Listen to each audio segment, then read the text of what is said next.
what drew me to it is it's this age-old classic struggle of corporate money versus the people's power, and this was a governor who was clearly carrying out a corporate agenda and trying to crush the rights of unions. So it's a war on the middle class. Being a bit of a prank monkey has been my MO, but this is by far the most successful prank I've ever pulled. But originally the idea was to call posing as Hosni Mubarak, the recently ousted dictator of Egypt.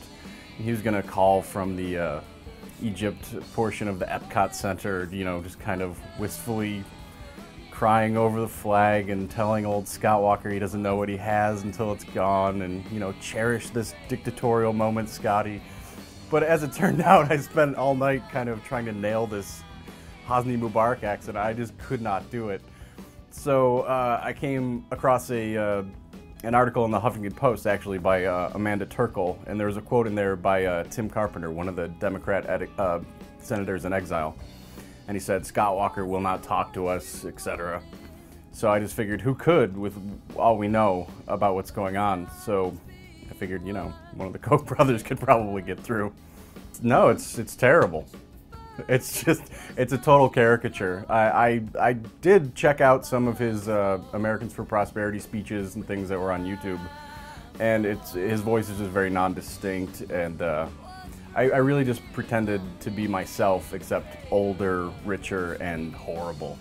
I'm on the phone for 5 minutes listening to a ringtone. Sometimes it's busy, they hang up on me, ring, ring, ring. This is for 5 to 10 minutes each time I call. That David Koch would have to suffer such indignities is ridiculous. Anyway, I finally get through.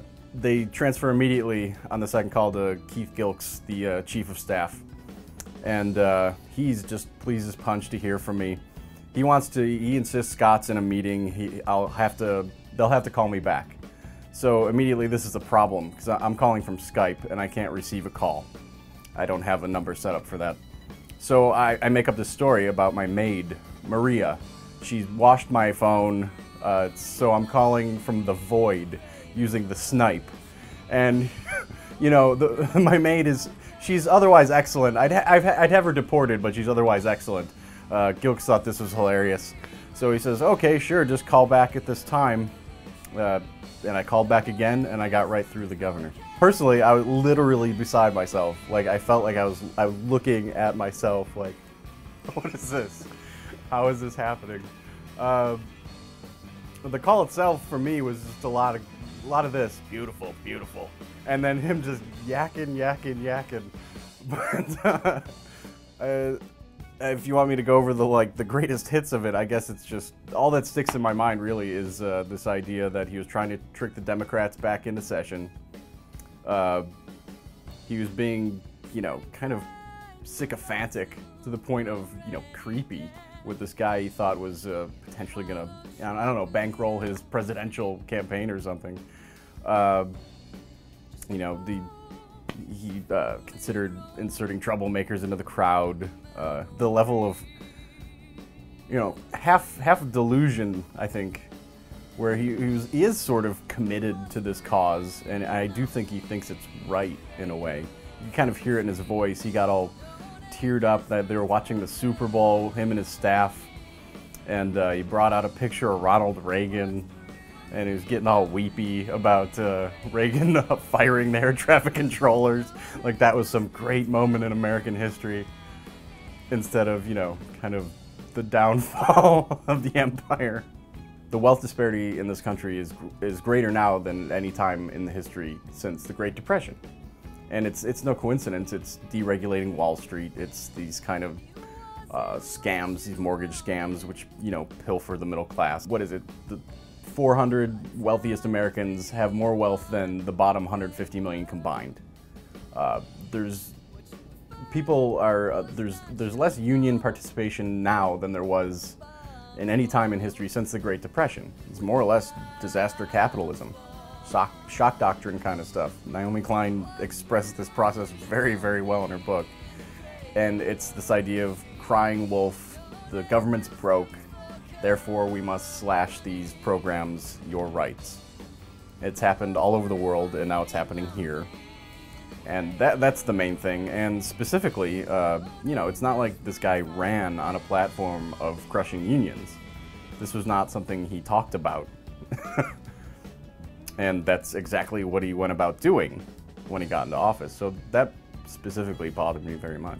The media is just, it's just corporate owned. I mean, they're cowards. And I think what's really plaguing our society right now in the media, and it's been talked about a little bit, is this false equivalence. This idea that he said this and then this liberal guy said this. Who knows who's right?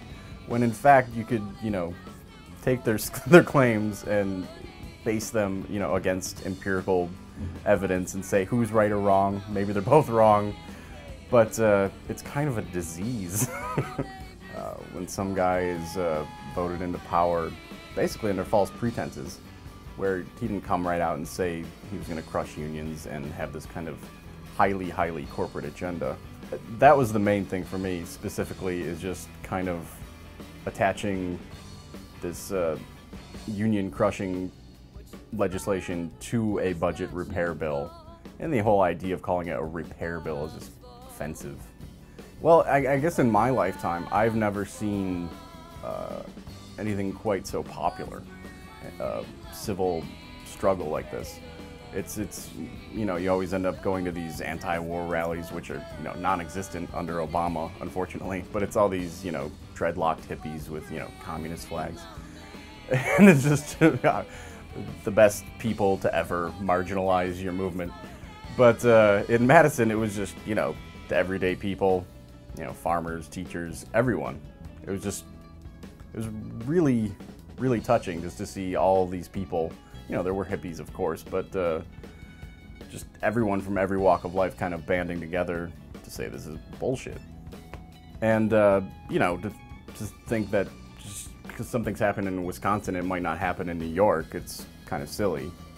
As much as the right-wingers love to cry states' rights, they'd love this kind of thing to happen federally, where, you know, no one has collective bargaining rights, everyone's making minimum wage, or a minimum wage is abolished, etc.